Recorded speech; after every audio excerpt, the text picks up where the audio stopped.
ንቃተ ህግ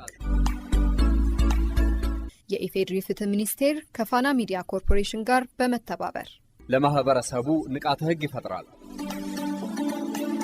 የአውሮፓ ህብረት ለኢትዮጵያ የወንጀል ፍትህ አስተዳደር ባደረገው የገንዘብ ድጋፍ የቀረበ ዘውትር ሰኞ ረፋድ 5:30 ይቀርባል። ንቃተ ህግ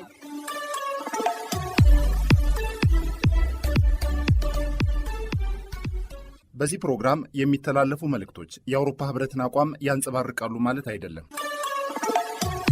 ሰላም ጤና ይስጥልን የተወደዳችሁ አድማጮቻችን፣ ሳምንታዊው የንቃተ ህግ ዝግጅታችን ሰዓቱን ጠብቆ መደመጡን ጀምሯል። በቆይታችን መረጃ እናቀብላችኋለን፣ የሙዚቃ ግብዣም ይኖረናል። የሥራ ነጻነት መብትን መጣስ የሚያስከትለውን የወንጀል ተጠያቂነት በተመለከተ በዝግጅታችን እናየዋለን። እስከ ፕሮግራማችን ፍጻሜ ድረስ አብራችሁን ትቆዩ ዘንድ ጋበዝናችሁ። በተከታይነት ብሩክ ድንቁ መረጃ ያስደምጠናል። አብራችሁን ቆዩ።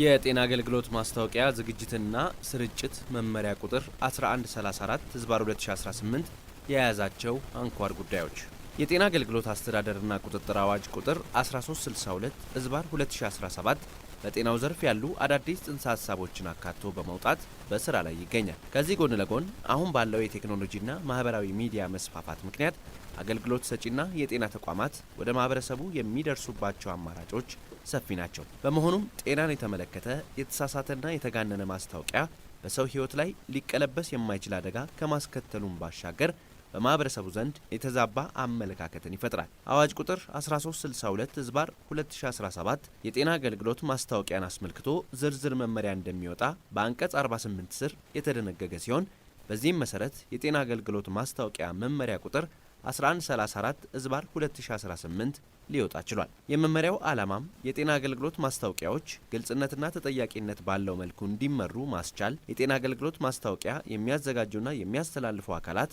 ሙያዊ ስነ ምግባርን የተከተለና የማህበረሰቡን ባህል የጠበቀ ስራ ለመስራት የሚያስችል ስርዓት መዘርጋት የሚሉት ናቸው። በዚህ ጽሑፍ ቁጥጥር ስለሚደረግባቸው የጤና አገልግሎት ማስታወቂያዎች የተከለከሉ ተግባራትና የሚያስከትሉትን ተጠያቂነት በአጭሩ ይዳስሳል። የጤና አገልግሎት ማስታወቂያ ምንነት።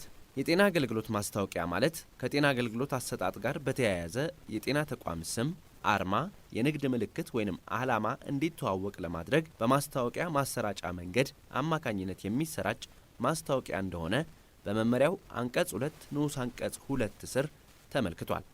ስለሆነም የጤና አገልግሎት ማስታወቂያ የጤና ተቋማት የሚሰጧቸውን የሕክምናና የጤና እንክብካቤ አገልግሎቶችን በተለያዩ ዘዴዎች ማለትም በህትመት አማራጭ፣ በስርጭት ማለትም በቴሌቪዥንና በራዲዮ እንዲሁም በዲጂታል ሚዲያ አማራጮች መረጃ የሚሰራጩበት ዘዴ ነው። የጤና አገልግሎት ማስታወቂያ ዝግጅት ታሳቢ ሊያደርጋቸው ስለሚገቡ ሁኔታዎች። የጤና አገልግሎት ማስታወቂያ ዝግጅት ታሳቢ ሊያደርጋቸው የሚገቡ ጉዳዮች በመመሪያ ተካተዋል። ይኸውም የቋንቋ አጠቃቀም። በመመሪያው አንቀጽ 4 መሰረት የጤና አገልግሎት ማስታወቂያ የታዳሚው ህብረተሰብ የሚናገረውን ቋንቋና አገላለጽ፣ አካል ጉዳተኞችንና ልዩ ፍላጎት ያላቸው የማህበረሰብ ክፍሎችን ተጠቃሚነትና አካታችነት እንዲሁም አሻሚ ያልሆነ ወይንም የሙያ ቃላት ያልበዙበት መሆን አለበት። የጤና አገልግሎት ማስታወቂያ ይዘት የጤና ፖሊሲን ያከበረ፣ የማህበረሰቡን ጤንነት ወይንም ደህንነት የጠበቀ፣ መልእክቱ የሚተላለፍበትን ታዳሚ ታሳቢ ያደረገ፣ የማህበረሰቡን ባህልና እሴት የጠበቀና አገልግሎቱ በጤና ተቋሙ ስለመሰጠቱ የሚያሳይ መሆን እንዳለበት በአንቀጽ 5 ተመልክቷል። በተጨማሪም የጤና ተቋሙን ስም፣ ደረጃ፣ በደረጃው መሰረት የሚሰጠውን አገልግሎትና አገልግሎቱ የሚሰጥበትን አድራሻ ያካተተ መሆን አለበት። ጤና ተቋሙ ስላገኘው እውቅና ወይንም ሽልማት የሚያስተዋውቅ ከሆነም ሽልማቱ ወይንም እውቅናው የተሰጠበትን ጊዜና ምክንያት፣ ሽልማቱን የሰጠው ተቋምና ስለ ሽልማቱ ያሉ ሌሎች መረጃዎችን ያካተተ መሆን አለበት። በአንጻሩ የሁሉም ምርጫ፣ ተቀዳሚ ምርጫ መሰል ግነት የበዛባቸው አገልግሎቶችን መጠቀም የለበትም። ከዚህ ጋር ተያይዞ የአንድ የጤና ተቋምን የጤና አገልግሎት ማስታወቂያ የሚያሰራጭ ወይንም የሚያዘጋጅ ሰው የጤና ተቋሙ አግባብነት ካለው አካል የተሰጠ ሕጋዊ የብቃት ማረጋገጫ ምስክር ወረቀት ያለው ስለመሆኑ የማረጋገጥ ኃላፊነት እንዳለበት በመመሪያው አንቀጽ 13 ስር ተደንግጓል። ስነ ምግባር ወይም ኤቲክስ። በመመሪያ አንቀጽ 6 መሰረት የጤና አገልግሎት ማስታወቂያ የሌሎች የጤና ተቋማትን አገልግሎትና የጤና ባለሙያዎችን ክብር የማይነካ በጤና ተቋም ውስጥ አገልግሎት የሚሰጡ ባለሙያዎች ከሌሎች ባለሙያዎች የተሻሉና የተለየ የሙያ ብቃትና ዕውቀት ያላቸው አስመስሎ ከመግለጽ የተቆጠበ አገልግሎት ለመስጠት ልዩ የሆነ ንጥረ ነገር እንደሚጠቀም ወይም የተለየ ፈውስ የሚገኝበት ተቋም እንደሆነ አስመስሎ የማይገልጽ ተገልጋዮች የጤና ተቋሙን አገልግሎት ካላገኙ በጤናቸው ላይ ጉዳት እንደሚያደርስ የሚያሳይ ወይም ፍርሃትን የሚፈጥር አለመሆን የተገልጋይን ክብርና ስነ ልቦና የማይነካ እንዲሁም በዓለም አቀፍና በብሔራዊ ሕጎች ጥበቃ የሚደረግላቸውን እንደ ቀይ መስቀል፣ ቀይ ጨረቃ ወይም ቀይ ክሪስታል ስሞች፣ አርማዎች ወይም ምልክቶችን ወይም የሌሎች ተቋማት ሎጎዎች ከሚመለከተው አካል ፈቃድ ሳያገኝ በቀጥታ ወይም አሳሳች በሆነ መልኩ የማይጠቀም መሆን ይጠበቅበታል። የጤና ተቋም የታካሚ ምስክርነትን የሚያካትት ከሆነ በምስክርነት የሚሳተፈው ሰው ፈቃደኝነቱን በጽሑፍ መስጠትና በእርግጥም አገልግሎቱን በትክክል ያገኘ ሰው መሆን ያለበት ሲሆን በምስክርነት የሚሳተፈው ሰው ለአካለ መጠን ያልደረሰ ወይንም የአእምሮ ጤና ችግር ያለበት ወይንም በራሱ መወሰን የማይችል ከሆነም ወላጅ፣ አሳዳጊ፣ ሞግዚት ወይም በሕግ ስልጣን የተሰጠው ሰው የጽሑፍ ፈቃዱን መስጠት እንዳለበት በመመሪያው አንቀጽ 7 ተመልክቷል። በተጨማሪም የሚሰጠው ምስክርነት የተሰጠውን ሕክምና የሚመለከት መሆን የለበትም። ሕጋዊ ክልከላዎችን መተላለፍ የሚያስከትለው የሕግ ተጠያቂነት በአዋጅ ቁጥር 1362/2017 አንቀጽ 48 ስር እንደተደነገገው የጤና አገልግሎት ማስታወቂያ በመገናኛ ብዙኃን ወይም በሌላ ዘዴ ሲተላለፍ ትክክለኛ፣ ተገቢ ወይም ወቅታዊ መሆን እንዲሁም የጤና ሙያን ስነ ምግባር፣ የጤና ባለሙያውን ክብርና የሙያውን ሳይንሳዊ ይዘት የጠበቀ መሆን አለበት። እነዚህን ክልከላዎች መተላለፍ አስተዳደራዊና የወንጀል ተጠያቂነት የሚያስከትል ነው። በአዋጁ አንቀጽ 53 መሠረት በአዋጁና አዋጁን ተከትለው በሚወጡ ሕጎች የተደነገጉ ክልከላዎችን ተላልፎ መገኘት እንደ ተፈጸመው ጥፋት ክብደት ከማስጠንቀቂያ ጀምሮ እስከ ፈቃድ መሰረዝ የሚደርስ አስተዳደራዊ እርምጃ ሊያስወስድ እንደሚችል የተደነገገ እንደመሆኑ ከጤና አገልግሎት ማስታወቂያ ጋር በተያያዙ ድንጋጌዎችን መጣስ አስተዳደራዊ ተጠያቂነት የሚያስከትል ይሆናል። በዚህም በመመሪያው አንቀጽ 11 መሠረት ክልከላ የተደረገባቸውን የቋንቋ ይዘትና ስነ ምግባር መስፈርቶችን በመጣስ የጤና አገልግሎት ማስታወቂያ ያስተላለፈ ወይም እንዲተላለፍ ያደረገ የጤና ተቋም ከ15,000 እስከ ብር 50,000 በሚደርስ የገንዘብ መቀጮ፣ ፈቃደኝነቱን በጽሑፍ ያልሰጠ ወይም አገልግሎቱን በትክክል ያላገኘ ሰውን የጤና አገልግሎት ማስታወቂያ ላይ በምስክርነት ያሳተፈ የጤና ተቋም ከብር 20,000 እስከ ብር 50,000 ብር በሚደርስ የገንዘብ መቀጮ፣ አካለ መጠን ያልደረሰን ልጅ ወይም በራሱ መወሰን የማይችል ሰውን ከወላጅ፣ ከአሳዳጊ፣ ሞግዚት ወይም በሕግ ስልጣን ከተሰጠው ሰው የጽሑፍ ፈቃድ ሳያገኝ በምስክርነት ያሳተፈ የጤና ተቋም ከብር 50,000 እስከ 100,000 በሚደርስ የገንዘብ መቀጮ የሚቀጣ ይሆናል። በተጨማሪም ማንኛውም አስተላላፊ የሚተላለፈው የጤና መረጃ ትክክል ስለመሆኑ ከሚመለከተው አካል ሳያረጋግጥ ካስተላለፈ፣ መረጃው ወቅቱን የጠበቀ መሆኑን ሳያረጋግጥ ካስተላለፈ፣ ወቅታዊ የህብረተሰብ የጤና አደጋና ወረርሽኝን ቅድሚያ መስጠትን ከጣሰ ከብር 10,000 እስከ ብር 30,000 በሚደርስ የገንዘብ መቀጮ ይቀጣል።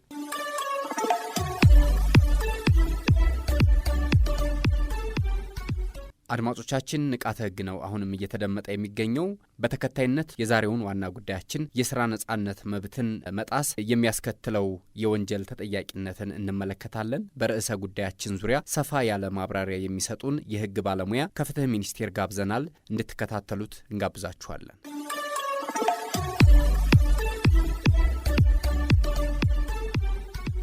አቶ ጸጋዬ አሰፋ በፍትህ ሚኒስቴር የንቃተ ሕግ ትምህርትና ስልጠና ዳይሬክቶሬት አቃቤ ሕግ መረጃ እየሰጡን በአብሮነት እንቆያለን። ስራ የሰው ልጅ ህይወቱን ለመምራት ፍላጎቶቹን ለማሟላትና ሰብአዊ ክብሩን ለመጠበቅ የሚያደርገው መሰረታዊ የዕለት ተዕለት እንቅስቃሴ ነው። ከዚህም ባለፈ ማንኛውም ሰው የመረጠውንና የፈለገውን የስራ መስክ በነጻነት የመምረጥ የመስራትና በጉልበቱ እንዲሁም በእውቀቱ የመጠቀም መብት እንዳለው ህገ መንግስቱ ይደነግጋል።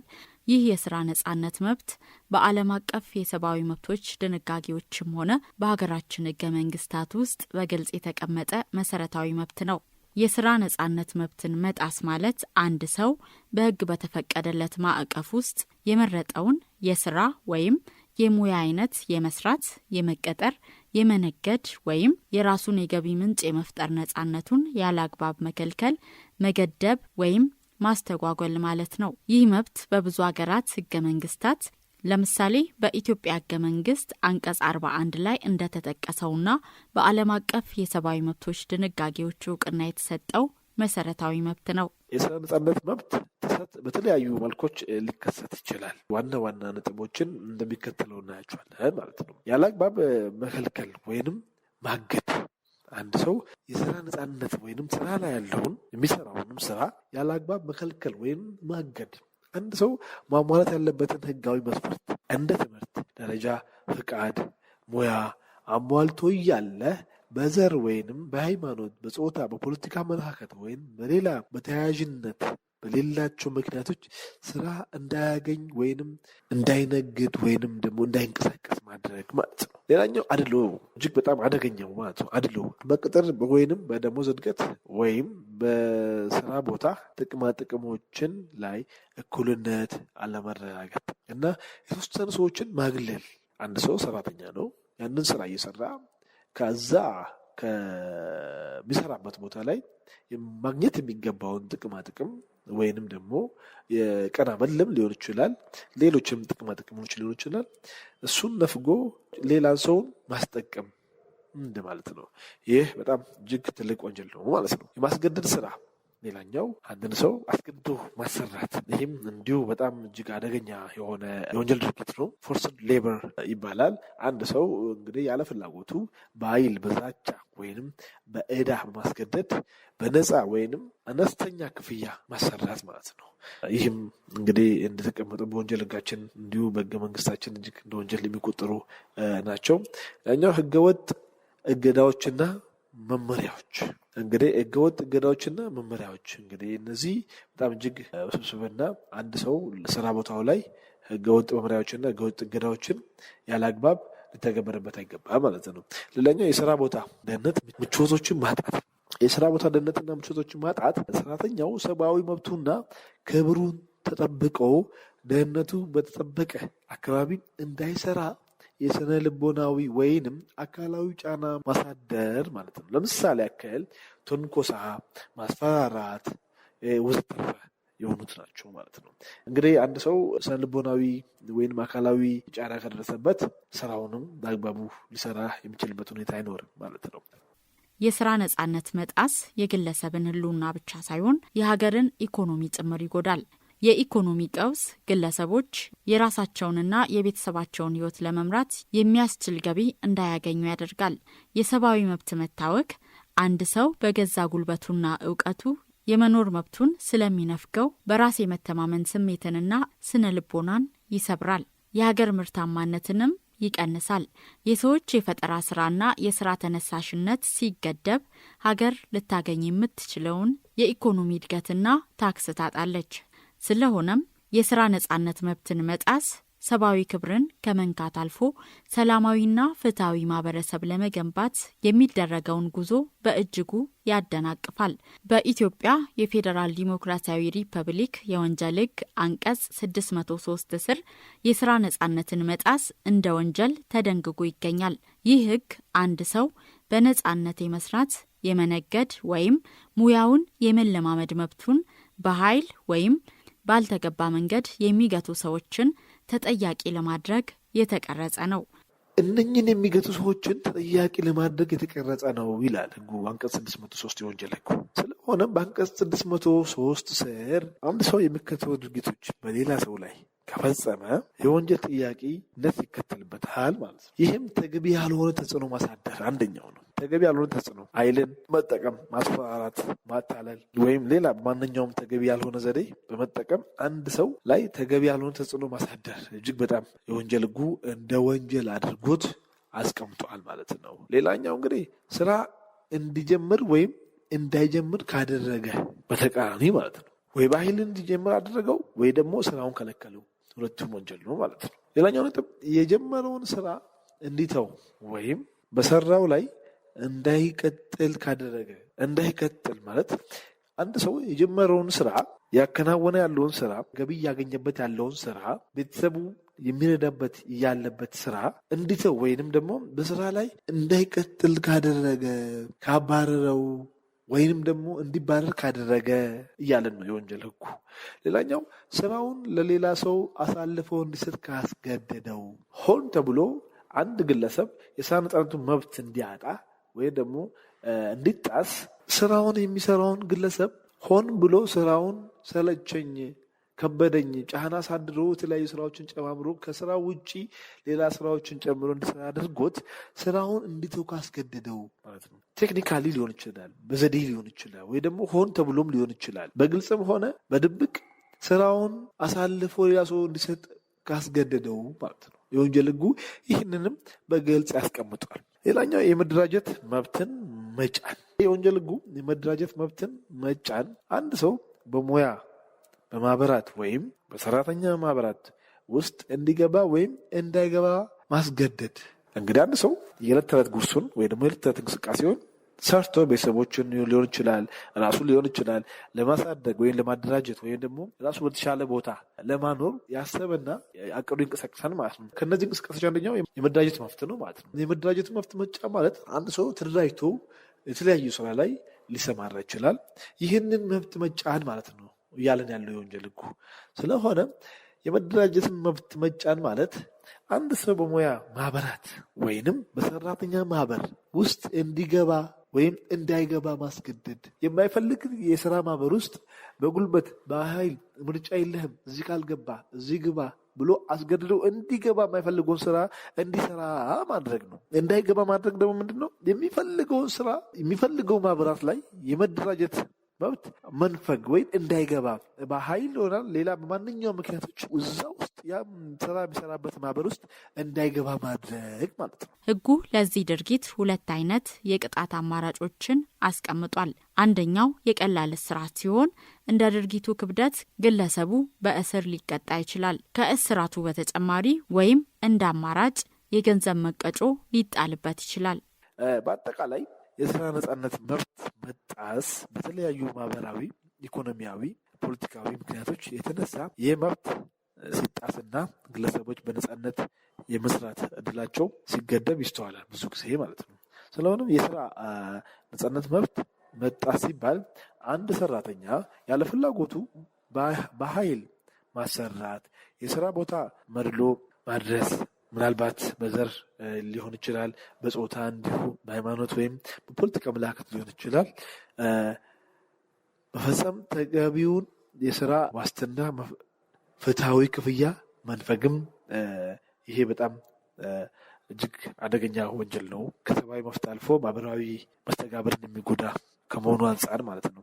እንዲሁም በህገወጥ መንገድ ሰዎችን በስራ ብዝበዛ ማድረግን እንዲሁ ያጠቃልላል ማለት። ስለሆነም በመጨረሻ ምን ለማለት ነው የምንፈልገው ለማህበረሰቡ እነኚህ ድርጊቶች ማለትም የስራ ነጻነት መብት መጣስ እጅግ በጣም አደገኛ ግለሰባዊ፣ ኢኮኖሚያዊ፣ ማህበራዊ እንደ ሀገርም እጅግ ጉዳት ስላለው በመቀጠልም ብዙ ኢኮኖሚያዊ ቀውስም ስላለው ሰብአዊ መብቶች ጥሰትም ስላለው እነኚህ መብቶችን ላለመጣስ እንዲሁም እነኚህ መብቶችን ለመጠበቅ ርብርብ ያስፈልጋል ማለት ነው። ግዴታም ተጥሎበታል ማለት ነው።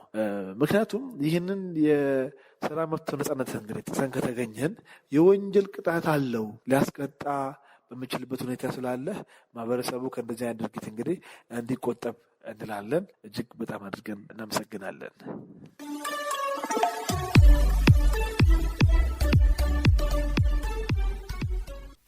ለዛሬው ያሰናዳነው የንቃተ ህግ ዝግጅታችን ያደመጣችሁትን ይመስል ነበር። የፕሮግራሙ አዘጋጅና አቅራቢ ትህትና ካሳሁን ስትሆን ቢኒያም አስናቀ ፕሮግራሙን እየመራሁ አብሬያችሁ ቆየሁ።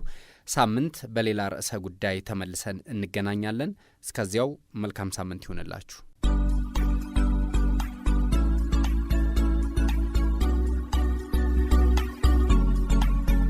ንቃተ ህግ ንቃተ ህግ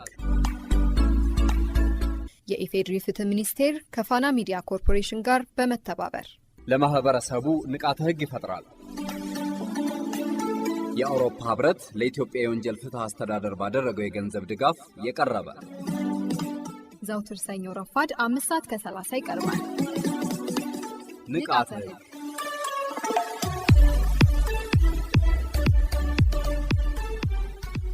በዚህ ፕሮግራም የሚተላለፉ መልእክቶች የአውሮፓ ህብረትን አቋም ያንጸባርቃሉ ማለት አይደለም።